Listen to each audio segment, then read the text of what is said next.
Hello, everyone. Welcome back to the 30 Days Growth Marketing course. And today we're going to discuss about email marketing.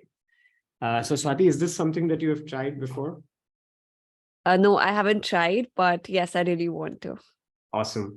So email marketing is interesting because it applies to different stages of the growth funnel compared to like the methods that we were seeing before this, right? So if you remember the growth marketing funnel, we have the awareness, acquisition, but then we also have retention, revenue, referral, etc. Right? Now, if you look at Facebook ads or Google ads or any of these ad platforms, and typically also landing pages and SEO, all the kinds of things that we see in digital marketing, including, of course, email marketing, a lot of things are very useful for awareness and acquisition, but not so useful for retention, revenue, and referral. And that's where a platform like email helps us a lot. So the biggest advantage, of course, of email is that you own the data of the user versus having to rely on social media channels where they own the user data and you are just basically leveraging their database to spread your message across.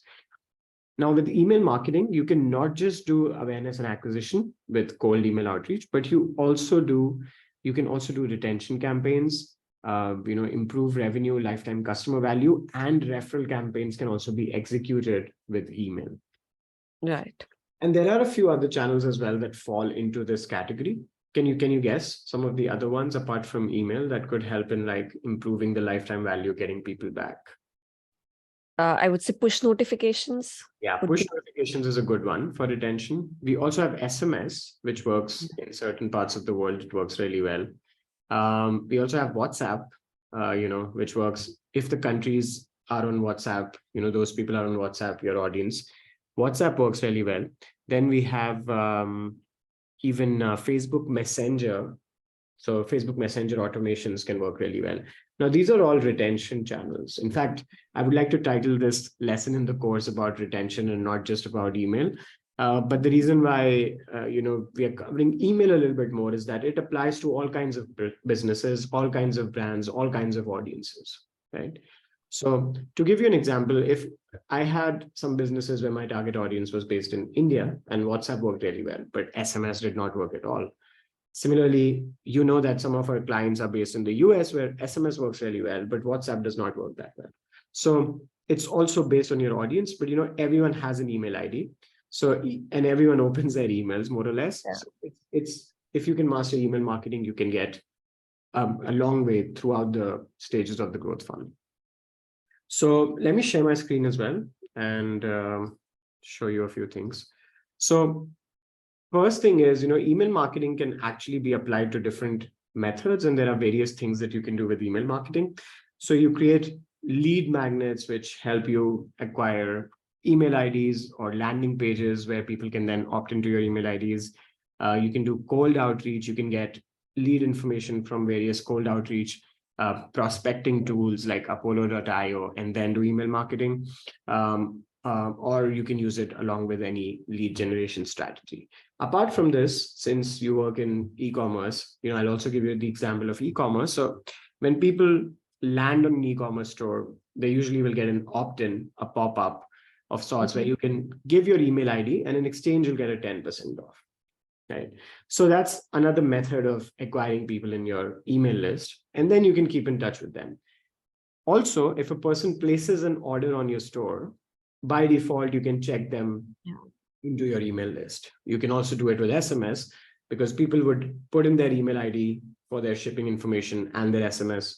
So you can give an SMS option and then say opt into SMS marketing. And in that sense, you can have access to their information and be able to send them email campaigns, right? Sure. Can you give me an example of lead magnets? Yeah, lead magnets could be something like what I do on LinkedIn, right? So I post about these AI spreadsheet that people download and look at the tools. I can make a Google sheet, post it on LinkedIn, have people opt in to sort of download the sheet. So what's happening is there's an exchange there. There's sort of a deal there that, I will give you my email ID in exchange for getting this lead. So that's sort of a magnet for people to then get attracted into my email list. And from there, I can send them more information going forward. Right. Got it.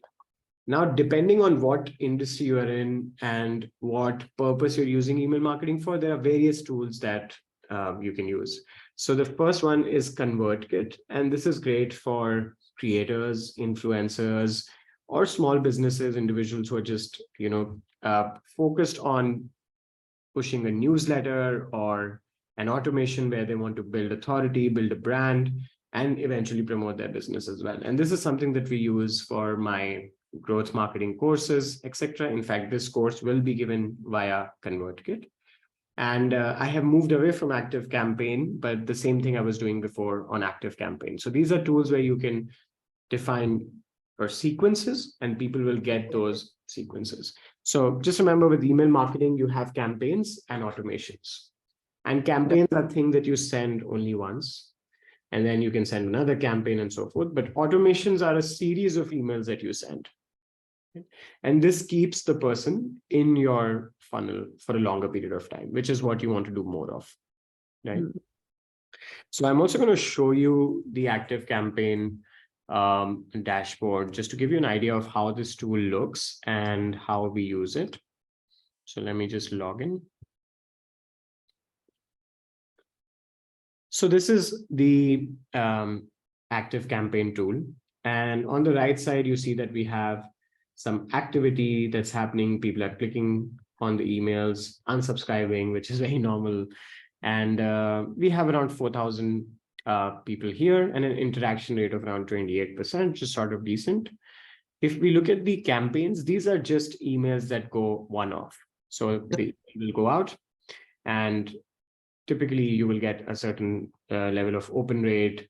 You can send it to a specific segment of the people. And these are like the kinds of things that I use to promote my content. So let's say I made a video about how I made $1 million, and I can just promote it to the list. So that's something which is in the campaign side. And then you have automations, and this is where things really get interesting. Like the old growth marketing course that I had with 7 lessons was an automation that I had defined. And basically I would send an email, wait for a day, and you can see that 441 people are queued right now on this step. So after a day, they're going to get triggered based on certain conditions that I've added. They will get the next email, the next lesson, and so forth. And total, this looks complicated, but it's not that complicated.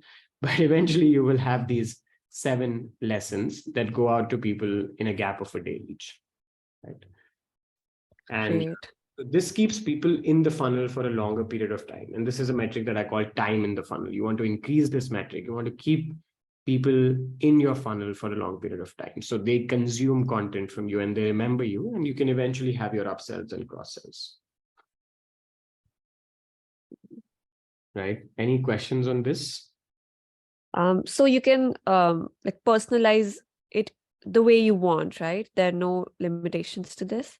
Right. So this is like, I started with a blank slate and I added all of these conditions, etc. You can also add, different things. So let's say send an email, and you can add conditions and workflows. You can say, wait for a certain period of time, or if the person has opened the email, then send this. If the person has not done this, then send this. If the person is based in a specific country, do this. So there's a lot of options that ActiveCampaign has, and hence it's very powerful to actually define these, automations. I had found certain issues about the speed. It's slightly slower, the tool, and the support is not really that good anymore. So that's the reason why I'm moving to ConvertKit for this 30-day email. Okay. And these automations can be set up on all of these tools, right? Because that's the basic. So ConvertKit also has automations. ActiveCampaign also has automations. That's like one of the things that is called with different terms in different tools. Like, for example, on Klaviyo, we call it flows. And on Apollo, we call it sequences. Apollo is for cold outreach. Customer.io is very good for SaaS and mobile apps. Klaviyo and OmniSend, I think, are good for e-commerce. Klaviyo being the best for e-commerce, in my opinion. And, we work with US e-commerce clients wherein we are able to achieve like 30-40% in additional revenue just with Klaviyo. Mhm. So that's something that, we're really proud of. Like last year, we recovered $1 million in revenue from Klaviyo. So Klaviyo is sort of the thing for e-commerce, Okay. especially if you're like a Shopify store. It has integrations with Shopify, and then you can send out your flows and campaigns through Klaviyo. Right. Got it. So here you see like some good examples of different stages of the growth funnel. Like with Apollo, it's for awareness and some sort of activation. So you can send out emails to leads. This is great for B2B. Like we are an agency, we use Apollo a lot for the cold outreach. Customer.io is to nurture people who are already using your SaaS product or your mobile app. So this is great for retention, great for referral campaigns as well.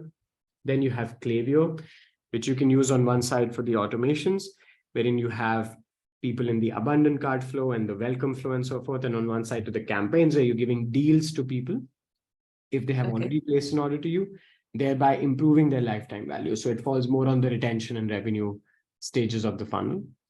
Then you have ActiveCampaign and ConvertKit, like an example I showed you, which falls into your, again, activation, retention, but also revenue. You can then upsell to them. So email marketing can fall into all of those stages of the growth funnel. And then different tools for different businesses would apply, where you can leverage different features and hence, cover all of your stages of the funnel. This is very hard to do with different, like for example, with SEO, you may not be able to cover all these stages of the funnel with SEO in the same way. You may not be able to do it in the same way with ads. You can do some bit of retargeting, etc. But you would have to waste money or spend money on the same people that you've already spent money on acquiring. So this is why channels like email are very powerful. Okay, great. Right. And, these are some examples of the content types for email. So for cold outreach, there are sales sequences where copywriting plays a major role, which we discussed in the previous lesson. Automations and flows, which are based on the user journey. Like with Klaviyo, I give you an example. If someone abandons a product in their cart, then they get triggered an automation. In my case, if someone signs up for a 30-day growth marketing course, then they get triggered this 30-day automation. So newsletters is another content type wherein you actually manually write newsletters once a week and so forth. And finally, you have campaigns, which is like, holiday season, Black Friday campaign, this and that for e-commerce.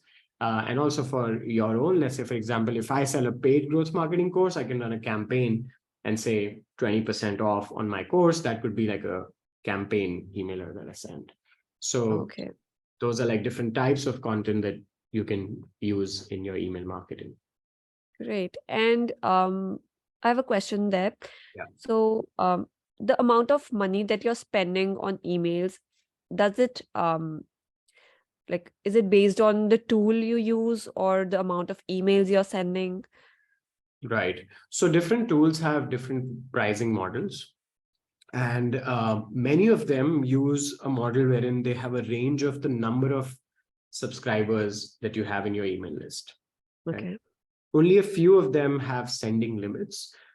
I feel that having it based on the number of subscribers, for me personally, is slightly better than having it based on the number of emails that I'm sending. Okay. Because at any given time, I would know if I have a lot of subscribers or a lot of people in my email list, my business is growing in proportion to that number, right? So Klaviyo, ActiveCampaign, ConvertKit are all based on number of subscribers in the list, right? Apollo, since it's a cold email outreach tool, it's not so much about how many leads you're sending the email to, but they have certain features that you can unlock with certain plans. So it's based on the features that you get in the plan. And ConvertKit, ActiveCampaign, and Klaviyo are the ones that we use, which are based on the number of subscribers in the list. So for example, an e-commerce store, if they have a list of 10,000 people, Klaviyo will have a specific pricing in that range. If it's 20,000, it's probably going to be a different pricing. Very similar with ConvertKit and ActiveCampaign. Got it. Okay. Awesome. Any other questions, Swati? No, I'm good. Cool. This was a quick overview of email marketing. Of course, we don't want to get too much into the specialized skill set, but I think it was important to cover email marketing since it's just so versatile when it comes to growth marketing, and something that I've also used personally. Next, we're going to actually explore each of the stages of the growth funnel from the next lesson onwards, and see a few examples online of how people are doing different stages and how they are running marketing campaigns for growth in different stages. Yeah, great. Awesome. So thank you so much for watching, and we'll see you in the next one. Bye-bye.